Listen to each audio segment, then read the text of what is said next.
And let us stand with a greater determination. And let us move on in these powerful days. These days of challenge that make America what it ought to be. We have an opportunity to make America a better nation. And I want to thank God once more for allowing me to be here with you. You know, several years ago, I was in New York City, autographing the first book that I had written. And while sitting there autographing books, a demented black woman came up. And the only question I heard from her was, "Are you Martin Luther King?" And I was looking down writing and I said yes. And in the next minute, I felt something beating on my chest. But before I knew it, I had been stabbed by this demented woman. I was rushed to the Harlem hospital.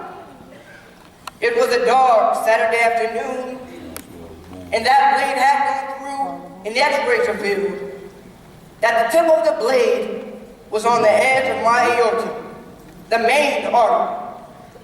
And once that's punctured, you've drowned in your own blood, and that's the end of it. It came on the New York Times the next morning that if I had merely sneezed, I would have died. Well, about 4 days later, they allowed me, after the operation, after my chest had been opened and the blade had been taken out, to move around in a wheelchair in the hospital. They allowed me to read some of the mail that came in, and from all over the states and the world, kind letters came in. I read a few, but one of them I will never forget. I received one from the president and the vice president, but I have forgotten what those telegrams said. I received a letter and a visit from the governor of New York, but I have forgotten what that letter said. But there was another letter, a letter that came in from a little girl, a young girl, who was a student at the White Plains High School. And I looked at that letter and I'll never forget it.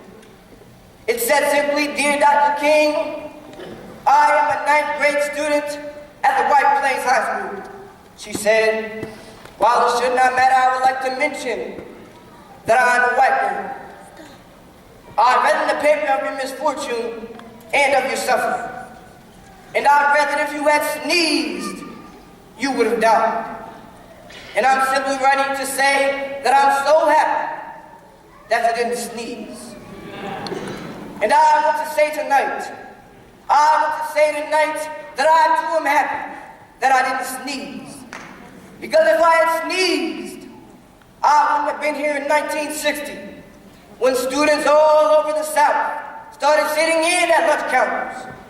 And I knew that as they were sitting in, they were really standing up for the best of the American dream and taking the whole nation back to those great wells of democracy, which were dug deep by the founding fathers in the Declaration of Independence and the Constitution. If I had sneezed, I wouldn't have been here in 1961 when we decided to take a ride for freedom and ended segregation and interstate travel. If I had sneezed, I wouldn't have been around here in 1962 when Negroes in Albany, Georgia decided to straighten their backs up.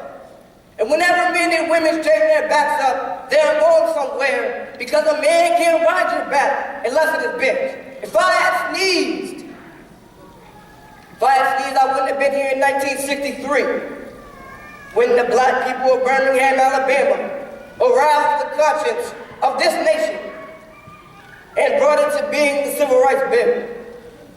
If I had sneezed, I wouldn't have had a chance later that year in August to try to tell America about a dream that I had had. If I had sneezed, I wouldn't have been down in Selma, Alabama to see the great movement there. If I had sneezed, I wouldn't have been down in Memphis to see a community rally around those brothers and sisters who have suffered. I'm so happy that I didn't sneeze. And they're telling me, now, it doesn't matter now. It really doesn't matter what happens next. I left Atlanta this morning, and as we got started on the plane, there were 6 of us. The pilot said over the public address system, "We are sorry for the delay, but we had Dr. Martin Luther King on the plane.